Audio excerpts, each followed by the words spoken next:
AI 칩의 성능, 대체 어디서 오는 걸까요? 사실은요, 눈에 보이지도 않는 아주 작은 공정 두 개가 그 성능을 좌우합니다. 오늘은 바로 그 숨은 주인공, 반도체의 미래를 만드는 세정과 연마 기술의 세계로 한번 깊숙이 들어가 보겠습니다. 자, 이게 무슨 말이냐면요. 이제 반도체 칩이라는 작은 공간 위에 더 이상 회로를 그릴 자리가 거의 없어요.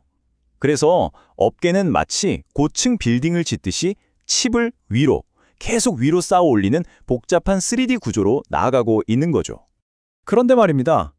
아니, 어떻게 눈에 보이지도 않는 먼지 한 톨이 이 거대한 AI 혁명을 멈춰 세울 수 있다는 걸까요?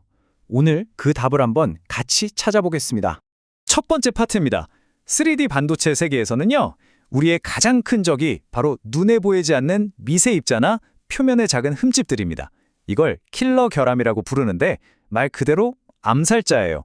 아주 작은 흠집 하나가 칩 전체를 그냥 못 쓰게 만들어 버리는 거죠. 그럼 이 암살자들을 어떻게 잡을까요? 첫 번째 해결사를 소개합니다. 바로 세정 공정인데요. 이건 우리가 생각하는 것처럼 그냥 물로 씻어내는 그런 게 전혀 아니에요. 나노미터 수준에서 오염물질을 완벽하게 제거하는 거의 초정밀 정화 기술이라고 봐야 합니다. 이게 얼마나 중요하냐면요. 칩 하나 만드는데 이 세정 공정만 무려 100번 넘게 반복돼요. 100번이요. 전체 반도체 공정의 거의 3분의 1을 차지할 정도라니까? 말 다 했죠? 예전에는 그냥 큰 통에 웨이퍼를 한꺼번에 넣고 씻었어요. 배치 방식이라고 하죠. 빠르니까요. 근데 문제가 뭐냐? 옆에 있던 웨이퍼의 오염물질이 나한테 옮겨 붙을 수 있다는 거예요. 요즘처럼 초미세 공정에서는 이게 치명적이거든요. 그래서 지금은 한 장 한 장 아주 귀하게 닦아내는 매엽 방식으로 바뀌고 있는 겁니다. 자, 여기서 진짜 게임 체인저가 등장합니다. 초임계 유체 세정이라는 기술인데요. 이름은 어렵지만 원리는 기가 막혀요. 이산화탄소에 엄청난 압력을 가해서 액체도 아니고 기체도 아닌 상태로 만드는 거예요. 그럼 표면 장력이 아예 0이 되거든요. 이게 왜 대단하냐면 3D 낸드처럼 엄청 좁고 깊은 틈새에 들어가도 구조물을 절대 무너뜨리지 않고 깨끗하게 청소할 수 있는 거죠. 그야말로 비밀병기입니다. 자, 청소가 끝났으면 이제 뭘 해야 할까요? 표면을 매끈하게 다듬어야죠. 두 번째 주인공, CMP 공정입니다. 이건 쉽게 말해서 나노색의 대패질이라고 생각하시면 돼요. 표면을 원자 수준으로 반짝반짝, 완벽하게 평평하게 만드는 작업입니다. CMP가 어떻게 작동하냐면 이 세 친구의 팀워크가 정말 중요해요. 먼저 슬러리라는 마법의 약이 표면을 화학적으로 살짝 녹여요. 그럼 패드가 빙글빙글 돌면서 기계적으로 깎아내는 거죠.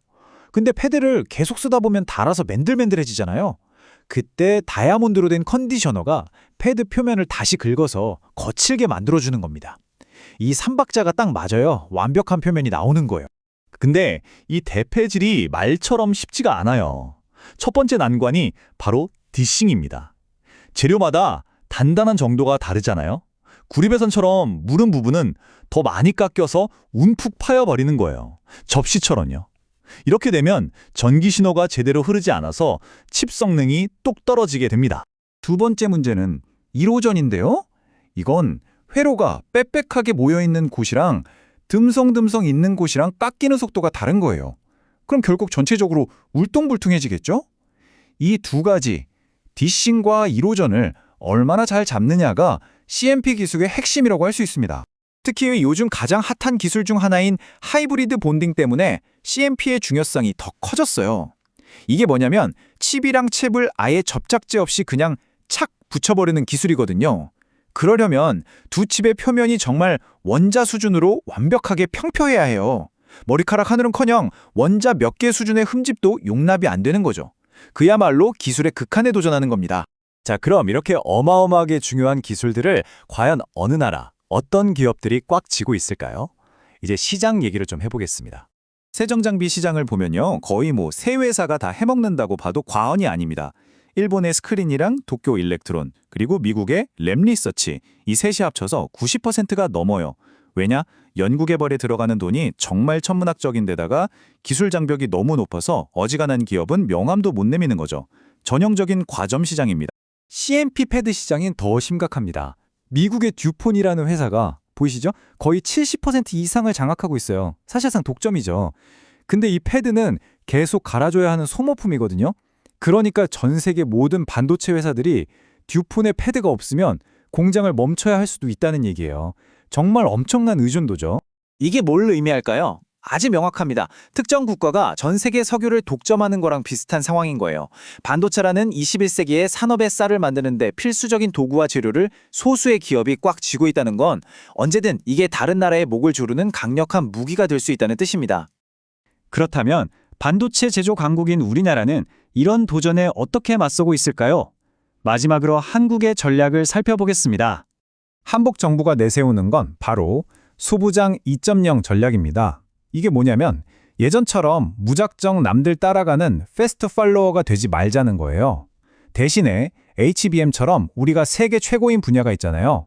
그럼 그 분야에 딱 맞는 소재, 장비를 우리가 먼저 개발하자는 거죠. 그리고 그걸 중심으로 대학, 연구소, 기업이 다 같이 똘똘 뭉쳐서 기술 생태계를 만들고요. 더 나아가서 친환경 기술 같은 새로운 시장을 먼저 개척하고 원자재 수입처도 여러 곳으로 늘려서 외부 충격에도 흔들리지 않는 튼튼한 기반을 만들자는 아주 입체적인 전략입니다. 바로 이겁니다. 빠른 추격자에서 선도자로. 더 이상 게임의 룰을 따라가는 게 아니라 우리가 오늘 살펴본 이 세정과 연마 같은 핵심 분야에서 기술 표준을 우리가 직접 만들고 글로벌 공급망에 주도권을 쥐는 퍼스트 무버가 되겠다는 아주 강력한 의지의 표현이죠. 오늘 우리는 칩 속에 보이지 않는 세상을 함께 여행해 봤습니다. 생각해보면 참 아이러니하죠?